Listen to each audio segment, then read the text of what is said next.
አርቲስቷ በነብዩ የደረሰባትን ሁሉ በእንባ ሆና አጋልጣለች። ይሄ የኔ ሐሳብ ብቻ አይደለም፣ የብዙ ሰው ሐሳብ ነው። ሁሉም ሰው በየቤቱ ግራ ገብቶታል። ለምንድን ነው የምንጨነቀው? ለምን እንቅልፍ እናጣለን? ይሄን ነገር ህዝቡ ብቻ ነው ወይ የሚያመው? ለምንድን ነው ስልጣን ላይ ያላችሁት ይሄ ነገር የማይሰማችሁ? ለምንድን ነው የማያማችሁ? መቼም ሁላችንም ኢትዮጵያዊ የወጣ ነው ከባላገሩ ነው። ለምንድን ነው ያለፍንበትን ቤተሰብ የምንረሳው? እጅግ አሳዛኝና ያልታሰበ ድርጊት በአዲስ አበባ በኢዩ ጩፋ ቸርች ተፈጽሟል። ነብዩ አይሞትም። ሎክ ና ዘሃል አሁን አመጣህንን አንፈልጋለን ነው እኔን ለመግደል። ማን ነው የላከው? ዋናው ነው የላከኝ። ዋናው አለቃ። ዛሬ ማሞቻይ ነበር።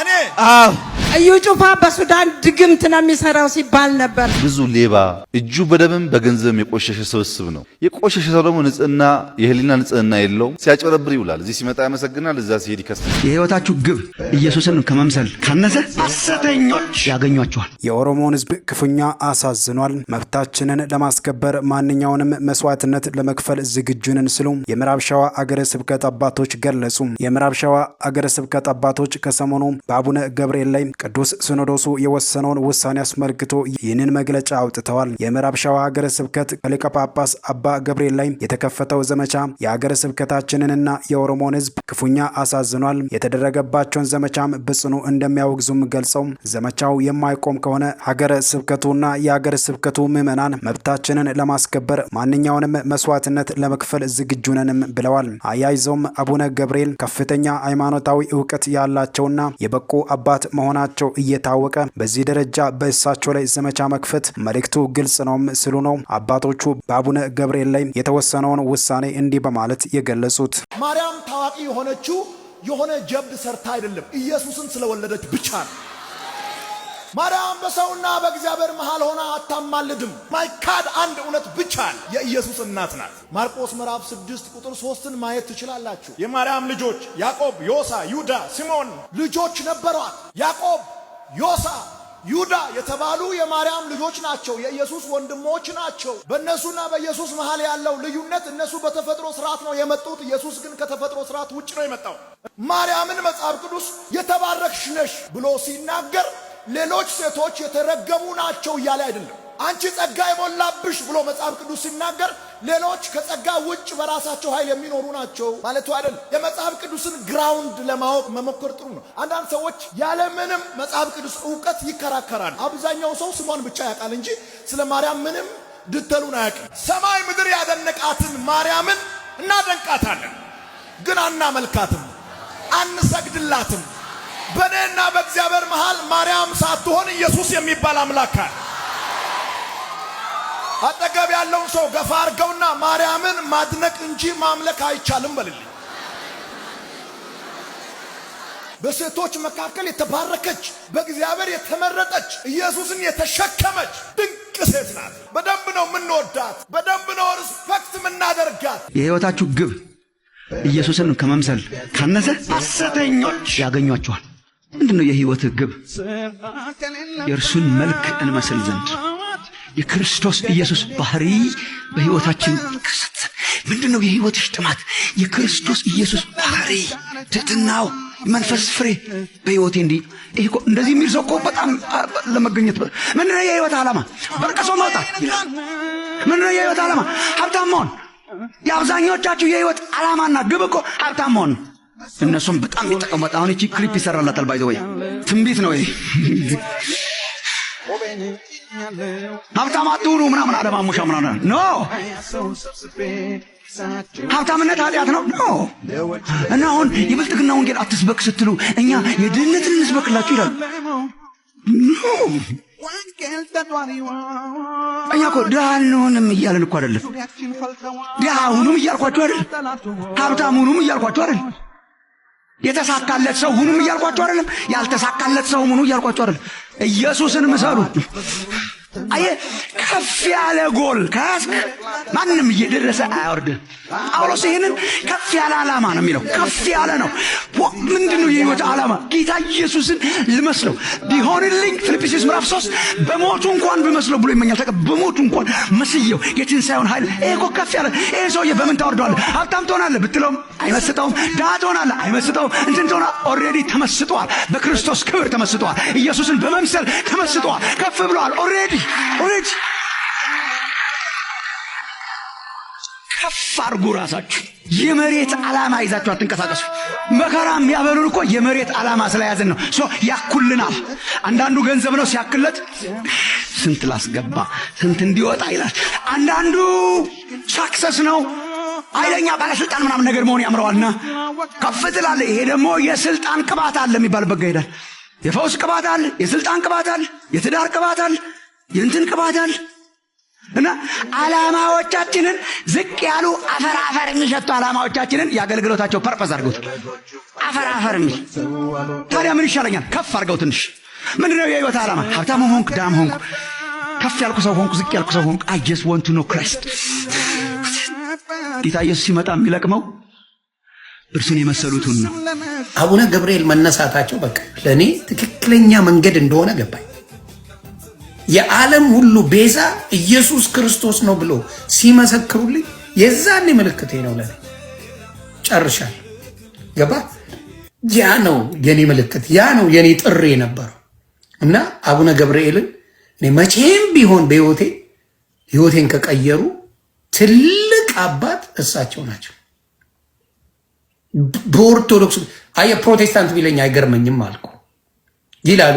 የዓለም ቤዛ እሱ ብቻ ነው፣ ለእሱ ብቻ ስገድ፣ እሱ ብቻ አምልክ፣ እሱም ብቻ ተከተል፣ የእሱ ደቀ መዝሙር ነህ እያለ የሚሳካው ፕሮቴስታንት ነው።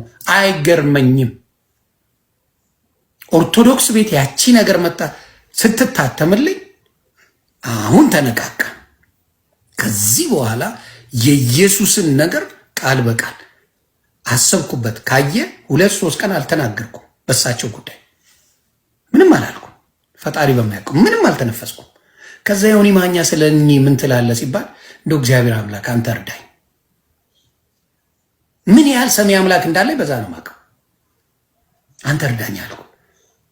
ከዛ ተናገርኩኝ ስለሳቸው። የሚገርም አብዛኛው ሰው ከኔ ጎን ነው በዛ ጉዳይ። ፕሮቴስታንቱ አይደለም ማወራ፣ ኦርቶዶክስ ሆኖ ከታች ኮመንት የሚያደርገው ምን አድርገው ነው። አንዳንዶቹ ግን ጥቅማቸው የተነካ ያው ጓያሉብህ ነው። እስካሁን ጓያሉ ነው። በነገራችን ላይ የቁም እስረኛ እንዳደረጓቸው ሰምታል ወይስ አልሰማ? አባታችን የቁም እስረኛ ሆነዋል። አሁን እንዳይወጡ እንዳያስተምሩ የመጨረሻው ነገር እስኪደረግ ድረስ ልክ እንደ ነፍሰ ገዳይ ነፍስ እንዳጠፉ ወንጀል እንደሰሩ የዓለም ቤዛ ኢየሱስ ክርስቶስ እንጂ ቅድስት ድንግል ማርያም አይደለችም ስላሉ ከነገረ ማርያም ትምህርት የተራቀ ነው ተብለው የቁም እስረኛ ሆነዋል። ስለዚህ እኛም እስረኛ አርገኝ ምን አርገኝ ከዚህ በኋላ የክርስቶስን ቤዛነት በመመስከር እድሜን ለመቀጠል ነው። እንግዲህ ስለ ክርስቶስ የሚሰማኝ ስሜት ያዳነኝ አምላኬ ነው፣ መመኪያዬ ነው፣ አለኝታዬ ነው፣ ይቅርባዬ ነው። ሁለመናዬ ኢየሱስና ኢየሱስ ነው። ሁለመናዬ ከዚህ በኋላ ከክርስቶስ ፍቅር የሚለየኝ ማንም ሞት ብቻ በምንም አታገኙ። ምክንያቱም እኔ የመጠጥ ሰው አይደለሁም፣ የጭፈራ ሰው አይደለሁም፣ የጫት ሰው አይደለሁም፣ የምን ሰው አይደለሁም። ስለዚህ ለእኔ ለክርስቶስ ምናልባት ከዚህ በፊት የሚያመቻቸኝ እቺን ነገር ፈልጎ ይመስለኛል። ስለዚህ ዱርዬ የነበረ ዮኒ ማኛ እንዳትል አልነበርኩም፣ አታውቀኝም። ቀምቃሚ ነበር እንዳትለኝ ቀምቃሚ አይደለሁም። ሰካራም ነው እንዳትለኝ አትለኝም። የምንም ነገር አትለኝም። እና ክርስቶስ ያሳወቀኝ መንገድ አለ። ማን በሞተ ማን ይመለካል? ማን በቆሰለ ማን ይወደሳል? ማን ዋጋ በከፈለ ማን ጀግና ይባላል? ጀግና እሱ ነው። ይሄን እኮ በስድብ አታስቆመውም።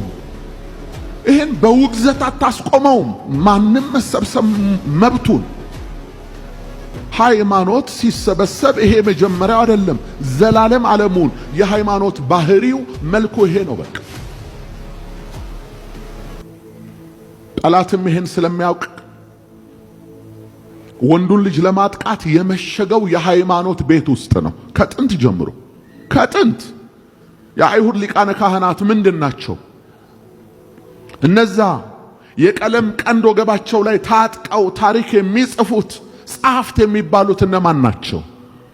እነዛስ ቡድኖች ትንሣኤ ሙታን የለም ብለው የሚያምኑት ሰዱቃውያኑ እነማን ናቸው? እነዛስ ለወጋቸው እንሰዋለን የሚሉት ፈሪሳውያንስ እነማን ናቸው? እነሱ ውስጥ የነበረ አንጃ አይደለም እንዴ ለመስቀል ሞት አሳልፎ የሰጠው? ስለዚህ ሃይማኖት ከትላንት እስከ ዛሬ ድረስ ወንዱን ልጅ መጫን፣ እሱን መጋፋት፣ ለይስሙላስ ለአፉስ በወንዱ ልጅ እንደሚያምን እሱ ጌታ እንደሆነ እሱ አዳኝ እንደሆነ ማውራት፣ ፕራክቲካሊ ግን መቃወም የተቃውሞ መንፈስ ታውቃለህ? ተነሳ። ታውቃለህ? ስድቡን ሰምተዋል። በጌታ በኢየሱስ ቅጣት እንደቅጣት ከረኒ አሁንም ቢቀየርላችሁ ነው ደስ ምን እሺ እዚህ ጋር ወጥተሽ ለሚመለከቱን ለሚሰሙን የሆነ እንዴ ዘፈን አልዘፍንም ልዘምር። እሺ ይቻላል አይደል? እሺ ስፈራ ስቸር ማልተነፍሰው ሚስጥሬ በስቷል እኔም ባልናገር የልብ ወዳጄ የውስጤን ያውቃል እሱ እንደሚያውቀኝ ሰው አያውቀኝም እንጂ መቆም አልችልም እንኳን በንጉስ በራሴ ደጅ የምሕረት ዓይኑ ዛሬም ያየኛል አይሰለቸኝም ይፈልገኛል የምሕረት ዓይኑ ዛሬም ያየኛል አይሰለቸኝም ይፈልገኛል። እናቺ ሴት ወደ ከተማ ሄዳ ምን እንዳደረገች ታውቃላችሁ? ሙሉ ከተማ እየነዳች ይዛ መጣች ለኢየሱስ ዱዱዱዱዱዱዱዱ።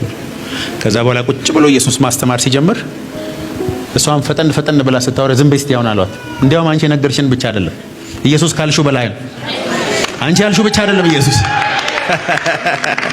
ከዛ በኋላ ኢየሱስንም ለመኑት፣ ከነሱ ጋር እንዲኖር ለመኑት። ኢየሱስም ከነሱ ጋር ኖረ። እንደ ሳምራዊቷ ሴት የተበላሸ ታሪክ ያላችሁ በሰው የተጠላችሁ የተማደርሱም የተባላችሁ ዛሬ ስለእናንተ እናቀራለሁ። ታሪክ የምትሰሩት እናንተ ነው። ኧረ አሜን ገለገደለ። እዚህ አካባቢ የሆነች እህት አለች። እግዚአብሔር ቀብቶ ነብይት አድርጎ በኢትዮጵያ ምድር ላይ ድምጽ የሚያደርጋት። እዛ አካባቢ ደግሞ የሆነ ወንድም አለ። የመጨረሻው ዘመን የሪቫይቫል ቀስቃሽ ይታየኛል። እግሮቹና እጆቹ ላይ በሳት ኢየሱስ ጌታ ነው። አጨብጭቡ ለጌታ። ብዙ ጊዜ ተናግሬዋለሁ። መልእክቱ በጣም ሲሪየስ ስለሆነ ደግሜ እናገራለሁ። በቅርብ ጊዜ አሜሪካ ማያሚ የሚባል ፍሎሪዳ ከ127 ሀገር የመጡ ነቢያት ሐዋርያት ያሉበት ቦታ አንድ ኮሎምቢያዊ ነብይ መድረክ ላይ ወጥቶ ከኢትዮጵያ የመጣ ሰው አለ ወይ ሲባል እኔ ብቻ ስለነበርኩ ሮጬ ሄድኩ። እኔም አንዱ ሰባኪ ነበርኩ። ከዛ በኋላ ባንዲራ የሁሉም ሀገር ባንዲራ ተዘጋጅቷል። እዛ ባንዲራውን አለበሱኝና እስከ ዛሬ እናንተ እስክትነሱ ነው ዓለም ሲጠብቅ የነበረው። አሁን ግን ከኢትዮጵያ ለዓለም ድምጽ ይሰማል። አሁን የኢትዮጵያ የመጨረሻውና አደገኛው ሪቫይቫል የሚነሳበት እኔም ማምነው ልንገራችሁ ያ ሰው እዚህ አዳራሽ ውስጥ አለ ብዬ አይ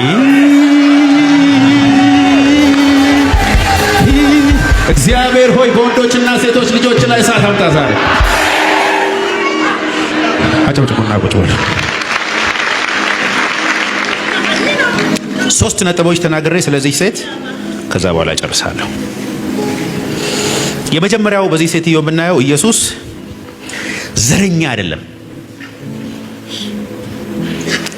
ረሃብ ያለባቸውን ሰዎች ሁሉ ነው የሚያድነው። እኛ ሀገር አሁን በጣም አስቸጋሪ ያለ ግሩፒንግ አለ። የነንትና ግሩፕ የነንትና ግሩፕ። ጌታ ኢየሱስ ግን ለሁላችን አንድነት ነው የጸለየው። እውነት እሸት በዚህ ምድር ላይ የምትጠሉት እንዲሁ በቃ ባትሰሙት ደስ የሚላችሁ ክርስቲያን ወንድም ከናንተ ጋር በመንፈስ አንድ ነው። በጣም የማትፈልገው ሰውዬ በመንፈስ ካንተ ጋር አንድ ሆኗል። ያሳዝናል። እሱም በጥፊ ብትመታው ጥፊው የሚያመው አንተን ነው። ደስ አይልም፣ ግን አንድ ነው። ከእግዚአብሔር ጋር በመንፈስ አንድ እንደሆነን እኛም እርስ በርሳችን በመንፈስ አንድ ነን። ከጎነ የተቀመጥከው ሰው ጋር አንድ ነን በሉ። ባልና ሚስት በስጋ አንድ ናቸው። ከቅዱሳን ሁሉ ጋር ግን በመንፈስ አንድ ነን።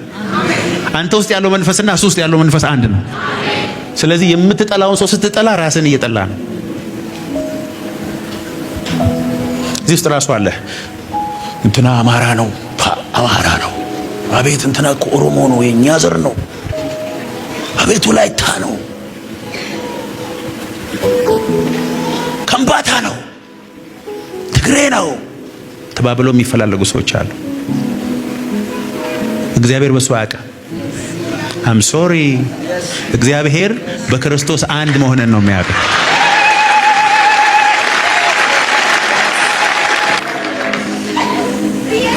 እግዚአብሔር ሁል ጊዜ ለረሃብ መልሳለሁ ብሎት እንደገና አውቄ ነው መደጋገምባቸው። እግዚአብሔር ረሃብተኞችን ሲወድ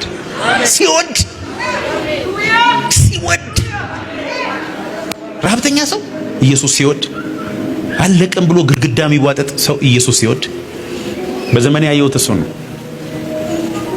ያንተን ጨዋነት አይደለም፣ በልብ ውስጥ ያለውን ጩኸት ነው እግዚአብሔር የሚሰማው። ዘመኔ ሊበላ ሳላገለግል ያንተ ክብር ሳይገለጥ በልቼ ጠጥቼ ዲግሪ ይዤ ወልጄ ብቻ ልሞት ኖ የሚል ሰው እግዚአብሔር እቺ ነች። ይሄኛው ረሃብ ነው ዛሬ በኢየሱስ የምናገርባት።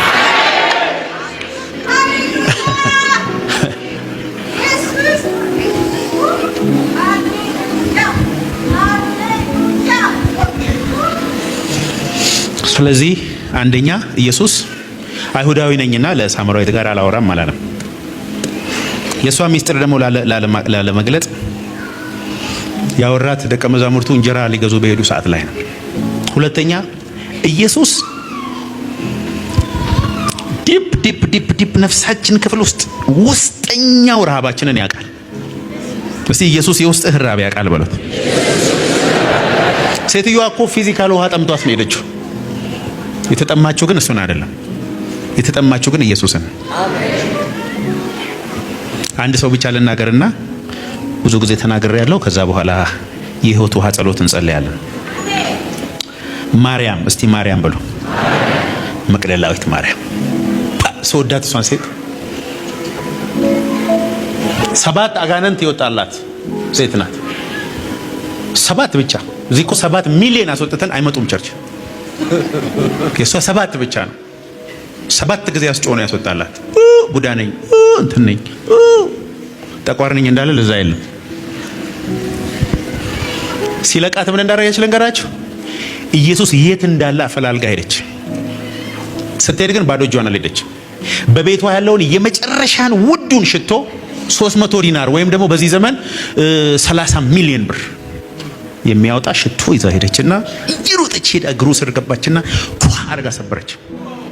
ይሁዳ ምን ቢል ጥሩ ነው? ወይኔ ይሄ ብር ተሸጦ 28ቱን መሬት ገዛበት ነበር አለ። ከዛ በኋላ ሽቶ ስላነሳት እንባዋን እያፈሰሰች በፀጉሯ እግሩን አበሰች።